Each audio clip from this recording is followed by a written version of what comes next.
The comics industry is meant to be a place where dreams come true, and if you only spent your time reading the comics you love, that would probably be the case. Sadly, the reality is that the industry is a precarious place fraught with all sorts of danger. The biggest, of course, being that Marvel and DC could screw a creator royally at a moment's notice. The creators of the very first American superhero, Superman, were left high and dry by their publisher, while even the king of comics himself, Jack Kirby, found himself in constant conflict with the two biggest comics publishers. It's a sad story, and it's also one that tragically repeats itself in pretty much every age in some form or another. I'm Ewan, this is What Culture Comics, and here are 8 times Marvel and DC screwed over comic book creators.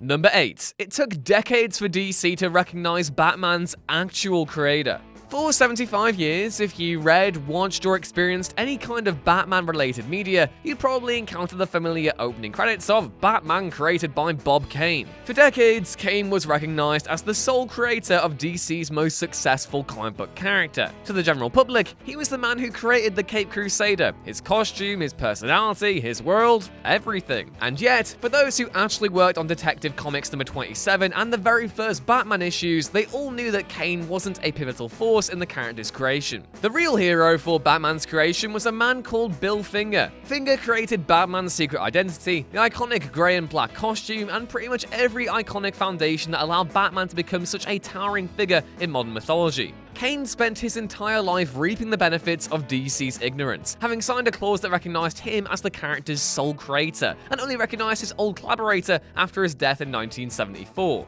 It was only in 2016, after years of pressure, that DC officially recognized Finger as the Dark Knight's co-creator. Now you'll find his name at the front of all Bat-related media, but it shouldn't have taken that long. Number 7. Jack Kirby had to fight Marvel for ownership of his own art. Jack Kirby is the single most important figure in American comics past or present. He created Captain America in World War II alongside Joe Simon, and fashioned the modern Marvel mythos in the 1960s alongside the likes of Stan Lee, Steve Ditko, John Romita, and others. Afterwards, he embarked on a new opus, the Fourth World Saga, which changed the landscape of the DC universe and provided yet another cause for Kirby's legend. And yet, if you can believe it, Kirby was repeatedly screwed over by the powers that be throughout his career. There was a long-running battle with Stan Lee over who was instrumental for what in the creation of the Marvel Universe, but the saddest battle the creator had in the comics industry came towards the end of his life. During the late 80s and early 90s, Kirby was involved in a long-running dispute with Marvel regarding ownership of the original page boards he constructed during the company's bullpen era. Dozens were lost or stolen, and before Kirby went public with the dispute, decrying his former employers as thugs, Marvel had offered him the paltry amount of reclaiming 88 pages of art, a fraction of the thousands of boards he made at the company. Marvel eventually relented and returned up to 2,100 pages to the king, but that was still only a fifth of the estimated amount he created in total. Number 6. DC Editorial wouldn't let Batwoman get married. One of the greatest comics of the last decade was William Hayden Blackman and J.H. Williams III's Batwoman. It was the strongest of all the New 52 Bat books and possessed real value in terms of representation, with series protagonist Kate Kane, the titular Batwoman, also being an out lesbian. Blackman and Williams' comic never downplayed Kate's sexuality and decided to make GCPD cop Maggie Sawyer a romantic lead. The two fall in love, and by the end of the series, Kate even proposes. Things looked set for another famous comic book wedding, but wouldn't you know it, DC scuppered the creators' plans and effectively forced them out of their own comic. The story was never finished, and if you pick up those Batwoman trades today, they still end on a cliffhanger. The reasoning behind DC's decision to forbid Kate and Maggie's marriage was down to the belief that superheroes just shouldn't be able to get married, because they all always have miserable personal lives and the risk posed by crime fighting is too great. No, seriously, as if we had to wonder why DC rebooted twice in 10 years. Number 5. Jerry Siegel and Joe Shuster sold Superman to DC for $130. One of the longest-running legal disputes in comics history revolves around Superman, and specifically the deal that saw creators Jerry Siegel and Joe Shuster sell the character to DC for the grand sum of, drumroll please, $130.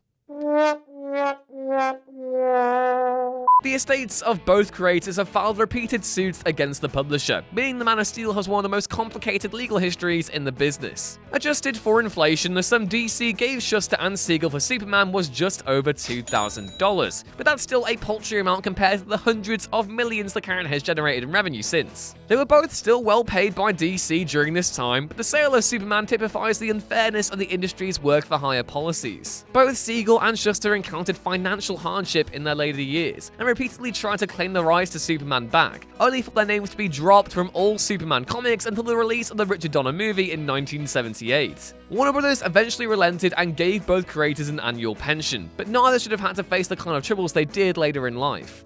Number 4. DC promised Alan Moore the rights to Watchmen, and then reneged.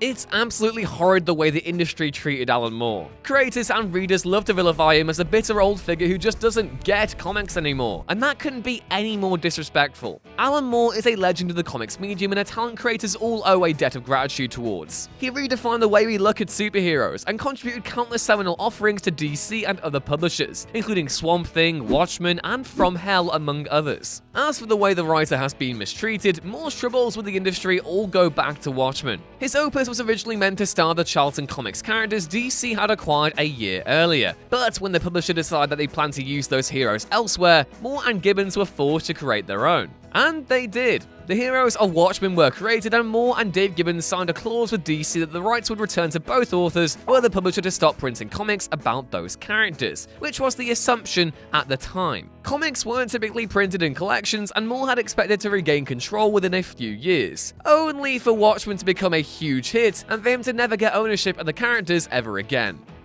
Number 3. J. Michael Straczynski clashed with Marvel over One More Day. It is impossible to find a Spider-Man comic more controversial than One More Day. The comic undid years of Peter Parker's development by erasing the events of Civil War and 1987's The Wedding, which had seen Parker marry longtime love interest Mary Jane Watson, and has been decried by pretty much every Spidey fan ever since. Editor-in-Chief Joe Quesada had a long-running dislike for Parker and MJ's marriage, believing that Spider-Man was losing touch with the hip modern youths of the late noughties. So, in a bid to make him relatable again, Quesada came up with One More Day, which he planned to draw as a conclusion to J. Michael Straczynski's run on Spider-Man. Although Straczynski was reportedly okay with erasing Parker's marriage, at least according to Quesada, the writer went on the record to state how dissatisfied he was with the comic and how he initially wanted his name taken off the last 2 issues. Would Straczynski have preferred to end his Spidey run in a different way? Quite probably, one would surmise based on this statement. Instead, he was forced to cap it all off with the worst Spidey story of all time, and it takes some beating to dethrone the Clone Saga in that category. Number 2. Marvel fired Chuck Wendig for his tweets. Creating comics is a precarious thing. Work is mostly freelance, you're beholden to a weird and admittedly outdated ordering system that can kill your butt before you even finish the first issue, and to cap it all off, you might just get fired for expressing a reasonable opinion on Twitter.com. This was sadly the story of what happened to Star Wars writer Chuck Wendig, who ran afoul of Marvel Editorial for his quote-unquote vulgar use of Twitter. Wendig had worked with Disney on his Star Wars novels Hitch-Free for years, and continues to write tales set in a galaxy far, far away to this day. Marvel took issue with his personal account, however, and kicked Wendig off of his Shadow of Vader series and an as-of-then unannounced Star Wars comic. The whole thing just sounds super dodgy, especially once you consider how inconsistent the enforcement of these social media policies tends to be from both Marvel and DC.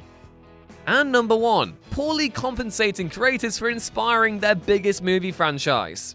No one could possibly argue that the Marvel Cinematic Universe isn't just about the biggest film franchise of all time. It's monolithic and generates an awful lot, as in an awful lot of millions. It's kind of ridiculous. While most would fairly assume that the writers and artists who created these characters now making Disney's billions would be adequately compensated, certainly as much as the scriptwriters and directors on these projects, the truth is far more depressing. The reality is that a lot of these creators are left out of the loop altogether, with only a select few signing on to projects as creative consultants. Worse still is that royalties for those who created the Thanoses and Rocket Raccoons of the MCU are less than substantial. Thanos co-creator Jim Starlin was paid more for KGB's brief cameo in Batman v Superman than he was for providing DC with their pivotal purple-skinned villain. While the family of Rocket Raccoon co-creator Bill Mantlo have a support fund to help with the artist's medical expenses. Starlin was able to renegotiate with Disney, but Mantlo's story is frankly shocking. How Disney and Marvel don't pay his expenses in light of all the millions his creation has helped generate is just appalling, and a sad indictment of the way the film and TV industries treat those responsible for their most profitable offerings.